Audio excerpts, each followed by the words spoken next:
everyone, and welcome to the Week 10 review, Week 11 preview. I can't believe it's Week 11 already in this league. I'm joined by Joel Gibson. Joel Gibson, how you feeling tonight?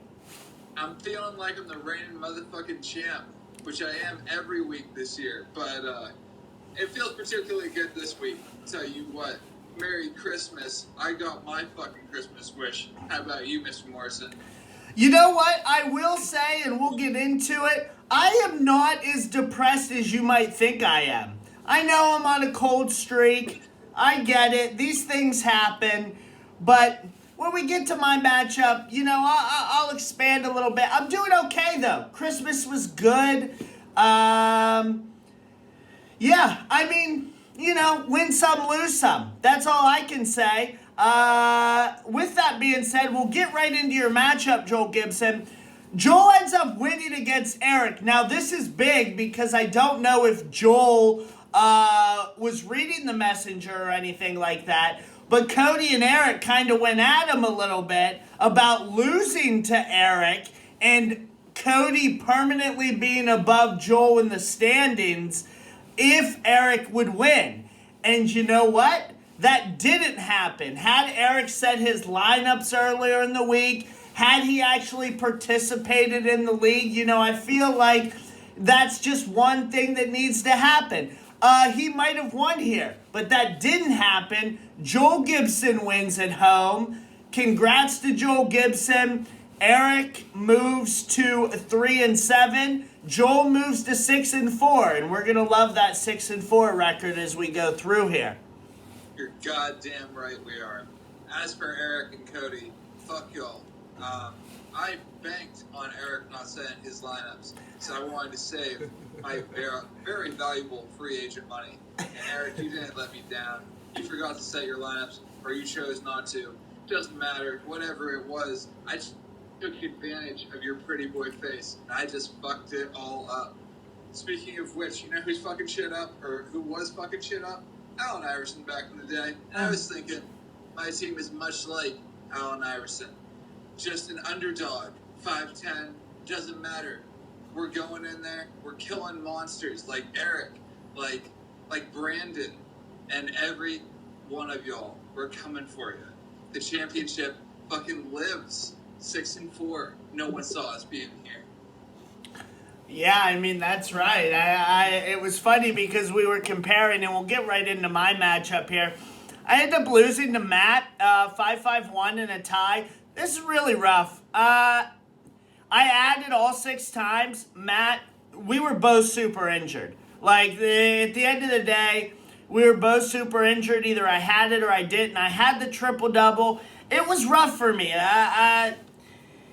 This one I just questioned, but like I was telling you earlier, I'm in the championship of Cody's Football League. You can only have so much fantasy luck. And I think a lot of that luck was rolled up into Cody's Football League. I lose to Matt, and kudos to Matt. He did end up winning. He was very injured. He didn't have to waste a lot of free agent money. I think he only added 2, if I'm right. Yeah, he added 2. At the end of the day, it was 3s. If Ingram had played, he went down with an Achilles. If he had played the whole game, I'd have won. So I did what I had to do. I just can't predict injuries. I moved to 6-4. Matt also moves to 6-4. A lot of 6-4 so far. That's 3 6-4s. Thus far. 3. I've counted them so far, and I tell you what, Joel, as we move into this, I'll give you another 6-4. CJ beats Doug. CJ moves to 6-4. Doug moves to 5-5. Now, Doug, it's interesting because he's had a lot of COVID issues. He's had a lot of injury issues. CJ's kind of been skirting around COVID. So's Cody. What we're talking about, and I'll talk about it when we get there as well. CJ, Cody, and Adam are just bobbing and weaving around this COVID stuff, and they're picking up wins because of it. They absolutely are. I'm not dissing them for it. It's absolutely great for them. Doug moves to 5-5, 500 record, not bad. is good enough for a playoff spot still. And Doug's getting healthy, and he plays me next week, and who knows who I'm going to have next week. But shout out to CJ. He's starting to make noise, and you'll see in my rankings, good things coming for CJ. Yeah. Tough one for Doug. Being 5-5, his team is better than his record. And there's so many teams above him now that he might have a little bit of a hard time getting one of those top 4 seeds when we get close to the end.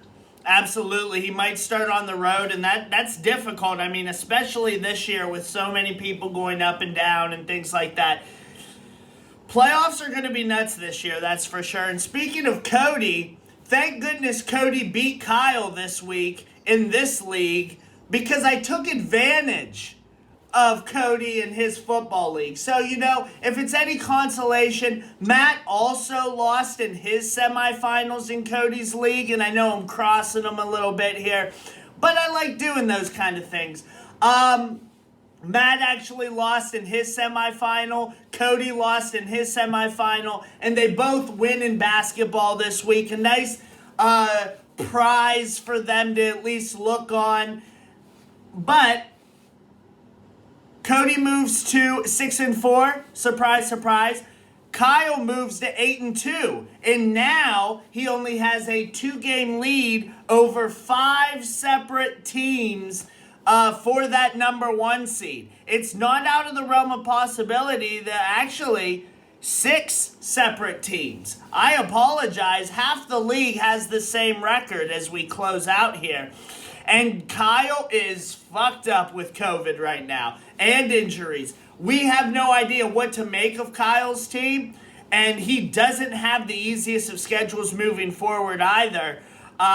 It's extremely interesting how these seedings could come out. It could all come down to tiebreakers, and it could all come down to divisional records. And let me tell you, I'm excited that I was 4-1 in the division. I'll say that right now. I'll take all these East loss all over the place. That's totally fine. But it's down to that divisional and head-to-head record.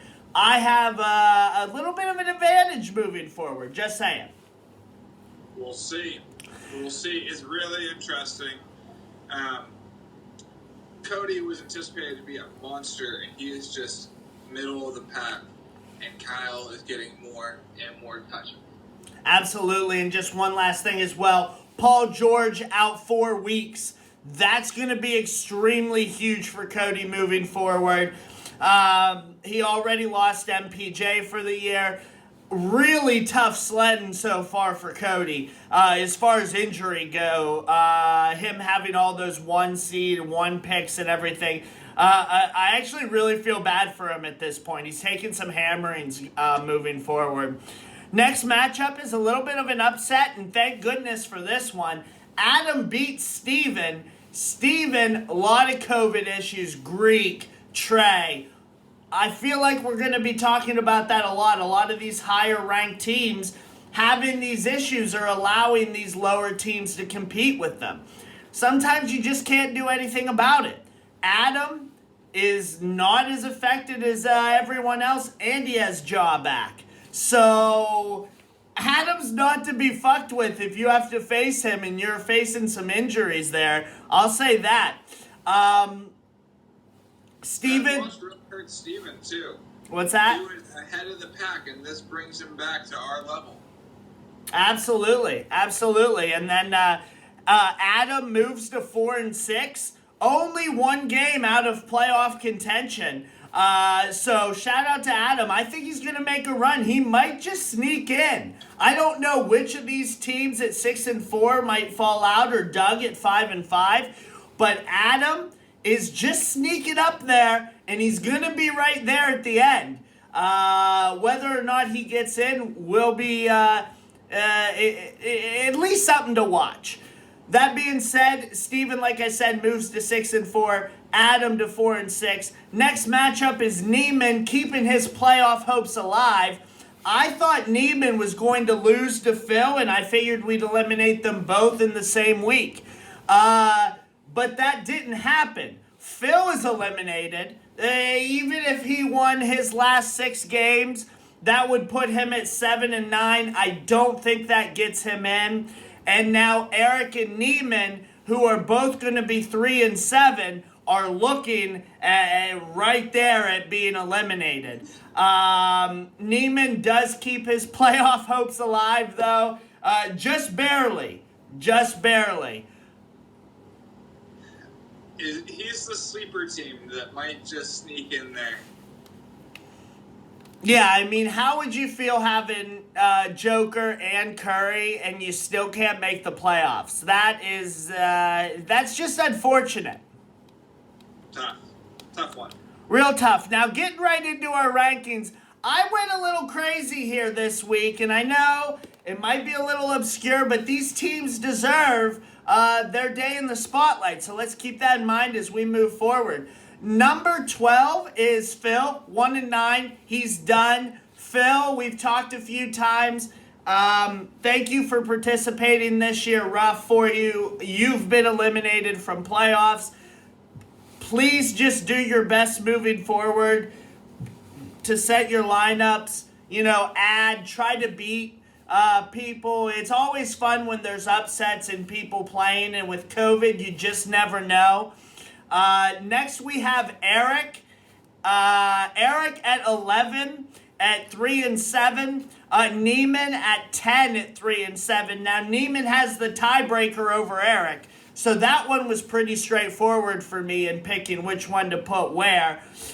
Next, like I said earlier, Adam at 9. He's 4-6. He's only 1 game out of playoffs. And for that matter, Neiman and Eric are technically only 2 games out of playoffs as we move forward here. Now, Doug is the only 5-5 team. He's like the guy that, wants to be in the mix, but he's like the redheaded stepchild way out. 5-5. Tough for him, but he does play kind of a cakewalk and modest this week unless he gets healthy. Doug would have killed me this week head-to-head. So I don't know what that means moving forward, but Doug is by no means out of it. Like you said, he's better than his record. Number 7, I have myself. I've lost to Joel. I've lost to Matt. I've lost to CJ. That's 3 of the 6 teams. And quite frankly, I'm just too banged up. So I tend to perform a little better when I rank myself lower. So moving forward, I'm just going to keep myself at the bottom. It makes me feel like I got to work harder. But like I said, number 7's me. I deserve to be there with given the situation I'm facing, and we don't know about Ingram. That said, Cody is still below Joel at number 6. Joel number 5. Joel plays Kyle. Joel also beat Cody. It's just after all that talking in the messenger that Cody had, and then Joel ended up winning. I couldn't put Joel below Cody. That just didn't make a lot of sense, despite Cody's win over Kyle. Also, the Paul George thing kind of took it out for me as well. Andy has a tough opponent in Steven, who has Greek back this week. So Cody's at that 6th spot. Joel's at that 5 spot. I believe this is the highest you've been, or tied for the highest you've been in that 5 spot. Definitely earned. One this week, one last week against me. But has lost to CJ and has lost to Matt. And I believe Steven as well. So the 3 teams that are above you, Joel Gibson, at 6-4, you've lost to all 3 of them. I have Steven at number 4. Steven has a tough matchup against Cody this week. Those 2 going at it at 6-4. Kind of put me at the bottom there. Matt has already beat Steven. And technically CJ has lost to Steven, but like I said, with Cody and Steven going at it, CJ has the easier matchup coming up. Matt at number 3 here at 6-4. Matt has wins over Steven, Joel, Cody, myself. He did lose to CJ being the number 2, and I believe that might be the highest we've ever had CJ. It's very close. I don't think we've ever had him at 1. So at the very least, this will be his second best rankings that we've had. CJ has beat Matt, Joel. He lost to Cody and Steven, but Cody and Steven play each other this week. And CJ plays Phil. So putting CJ at number 2 right here with wins over those divisional players. He's lost to Steven, but he's also beat me as well. So CJ right now is at a strong advantage, especially when we move back to divisional play. Now, Kyle still remains at number 1, 8-2, 2 games up. I don't think there's a lot of debate as far as that goes, but he is very banged up, and he is ripe for some losses as we move forward. Joel, anything about those rankings that you don't like? I think they're all logical. It's really cool seeing it all kind of pan out. I will always say, for the rest of the season, I will always remind you that if I had played Al Horford when I played Matt, I would have won, but I didn't. So in my mind, the rankings always go by if I had played Al Horford, which would put me as like a top 14. Well, Joel, see, here's this complicated issue. See, I have to go by the actual record books, and you didn't play Al Horford. I know. I'm just saying my internal rankings. That's how I go about it. I gotcha. I agree with your rankings. I think it would be really interesting if one of these 6-4 teams just went in there and took Kyle's lunch money this week. We would just have to see what would happen if that kind of thing were to happen. You know, what a segue as we get into Week 11. This is going to be the last week of the divisional rounds. Can you believe it? East versus West is done this week. We're already through 6 matchups, East versus West. I can't believe it. Yeah, fast. Very fast. That being said, we'll get right into your matchup. You are playing Kyle. I'm pretty sure Kyle doesn't even have like 5 players active right now. It is really bad. So unless you get hit with some COVID issues, I'm taking you away. And hopefully Giddy can get that elusive TD for you. Because I've just been watching him the last couple weeks. And he is fucking you hard, bro. He's just waiting for when we really need it. And the other thing is if Turner can just get fucking traded or if Sabonis can get traded, this team could really have some lift. But I'm taking me. I'm going to fucking crush Kyle. And we're going to see where I'm at in the standings next week. I like where things are going, though. It's certainly interesting. Next matchup is my matchup of the week. It's Cody at Steven. Steven's starting to get healthy here. Steven is the home team. Cody injured. This is going to be one of those that I think is going to have an effect on seeding as we get towards the end of the season. I'm going Steven at home.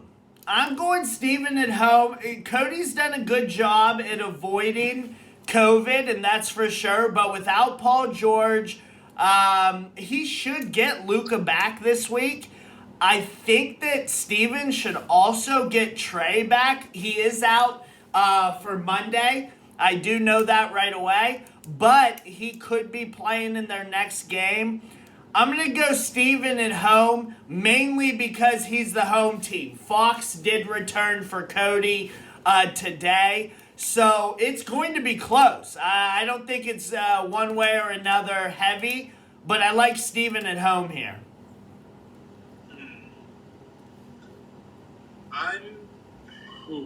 It's so close, isn't it? I've been looking at it a lot. I'm going to trust that Cody makes the right waiver moves and that he takes it. But it's only if he does well on the wire this week. Yep. That's what I thought too, and I figured that Steven was ready to spend that money, which he's done all season and might come back to haunt him as he's slowly going down. I've been watching those waiver wire dollars, and Steven has been spending out the wazoo these middle weeks. So good luck to Steven. Next matchup, we've got Doug at Modest. Now, Doug would have absolutely demolished me had we played this week. However, I do have Harden returning. Portis is back. I have Beal that went out, but Jimmy returned today and looked great. Lonzo just went into the protocols for Doug, and Fox returned, affecting Halliburton. I'm not sure if I can sneak this one. I am the home team, and I am going to be focused. So if Doug's always on the wire as well, it's going to be very close. This is a cat and mouse game for me. We'll see what's going on with Ingram. I'm hoping to get Bamba back based on my horrible block performance. I think I had the lowest blocks in the whole league this week, which is very disappointing. Hopefully I get Bamba back. DeLon Wright has been very good with Trey out. I'm going to hesitantly take myself, and that's completely against the numbers. I'm only doing it because I love the number 7 and 4, and I would love to have that record. Also, I'm just feeling a little fantasy luck based on how I'm doing in Cody's league. Based on what happened this week with Matt, I was right there. I could have had it. I did everything I could have, even with all those injuries. And I also think I get Mobley back this week on top of Bamba. So hopefully I can put Ingram on my IR and start cycling from there. That's where I'm at. I think, and it is like 45% sure. I'm going to hesitantly take you as well. I think the guys that Doug is down are pretty important to him. Right. And a guard-heavy team, this is also what I thought last point. I'm not going to keep harping on it. The effect on Halliburton with Fox returning, also losing Ball with the assists and steals, that's where my team's strongest. So even getting Harden back, getting all of those players back, Garland has been sensational. I cannot believe how good he is. He is an all-star, by the way. I am putting my name out there and saying this man deserves to be an all-star. Garland deserves it. I don't know who we got to kick out from the East to make him an all-star, but put him in there. Right now, I put Garland in there over Bradley Beal as an all-star. That's how serious I am about it. Man. Well, that's very much, giving someone an accomplishment for what they're doing right now and not their past performances. But I do really like Garland, too. And it's pretty fun to talk Cleveland basketball right now. I love it, and I love them as a low-key, dark horse in the East. You watch they end up taking Milwaukee or the Nets, 6-7 games. I will love watching that, dude. I'm telling you, it's going to be interesting from an NBA perspective. Anyway. You know what I would love? What's that? Would be to see the Nets and Cavs play in the playoffs. Oh, man. What a series. Harden versus Garland. That would be an incredible series. I would love to watch them just play one game, perhaps. Moving on. Kyrie booing. It would be great. I can't wait just to see how this East unfolds. Next matchup is Matt at Eric. Now, Matt is beat up. Matt is beat up right now. He didn't add this week. He didn't really have to against me. Eric, he's got Lillard back. He's a little bit more healthy. If Matt doesn't add this week, and I don't know what his plans are, I like Eric. But if Matt goes against Eric in the cycle game and Eric doesn't set his lineups or misses a day or something like that, there is a possibility that Matt can sneak another one here. I like Matt on the road only because I'm challenging Eric to pay the fuck attention to what's going on. He's only 2 games out of a playoff spot and a beaten up Matt Hobert here. This is a game Eric has to have. He should have had you last week if he was paying attention. Pay the fuck attention, please. Please! I'm taking Matt on the road. Yeah, I'm taking Matt. If Eric isn't even going to set his lineup with guys he has on his team, I'm not super confident that he's grabbing guys off the wire. I took advantage and didn't add because I didn't think Eric was going to add. If I were Matt, I would do the same thing. Although, it would be hilarious if Eric decided to pick up guys this week and just burn the shit out of Matt. He definitely could, and it's important to remember that Siakam out with COVID. You've got Bam out with the surgery. And he's got Simmons and Clay on his IR. This is the perfect team to cycle against. And like I said, I had 5-6 guys out. I used all 6, and I was right there at the end to win. I was right there, and for all intents and purposes, I should have won if Ingram didn't get injured. What I'm saying is, it's possible to win if you're paying attention. I mean, imagine if you were the thing that got Matt out of the playoffs this year, Eric. That would be beautiful. You could sign your name to that. Yeah, you just want Matt to lose so you can move up in the rankings. Like, I see right through your picks. You're against Eric one week, calling him a baby-faced bastard or whatever you called him at the beginning of the video, and then you're like, I called him a baby-faced fuck, but that's okay. Okay, and then all of a sudden you're like, hey, go Eric, you know? Next matchup, super interesting for me. And only because it's 2 teams that are right on the bubble of those playoffs. Adam on the road at Neiman. Adam 4-6, Neiman at 3-7. I think that if Neiman loses one more game, we might start questioning if he's making the playoffs with his top, or 2 of the top 7 players, we'll say, right? Adam has been avoiding COVID. He also got Ja back, and he looks like sneaky good. I'm taking Adam on the road here. Yeah. It's close. It's close, man. It's close, and man, Neiman just getting by Phil. Adam's team, like I said, has been looking solid.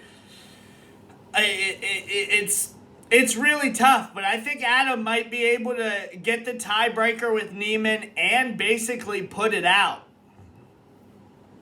Yeah. Prove us wrong, Neiman. Prove us wrong. That's what we've been saying all year. Last matchup is CJ at home against Phil. Phil put up a good fight against Neiman, but CJ has been sneaky avoiding the COVID issue. I'm taking CJ at home here. It's why he's number 2 in the rankings this week. I don't think there's going to be an issue. Without AD, Westbrook and LeBron both excel. And I think that it's just so hard. Rubio has been fantastic for CJ. He's got a lot of players that just sneaky moving around COVID. And he also pays attention, and he also loves to cycle. I like CJ at home here. Yep, CJ's just got the better team. Yep. All right. Well, first, Merry Christmas to everybody. Happy New Year to everybody. When we talk again, I think it's New Year's Day, right? Or is it January 2nd? I don't know how the math adds out. Yeah, I think it'll be New Year's Day. No, it's actually January 2nd is Sunday. So, Happy New Year to everybody. I hope everybody had a great holiday season. It's insane to me that 2021 is over. We're moving into 2022.